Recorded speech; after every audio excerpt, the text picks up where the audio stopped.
Welcome everyone, hope you are doing well.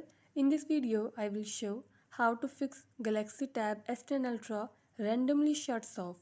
Before starting this video, please subscribe to this channel. Let's start our video without wasting any time.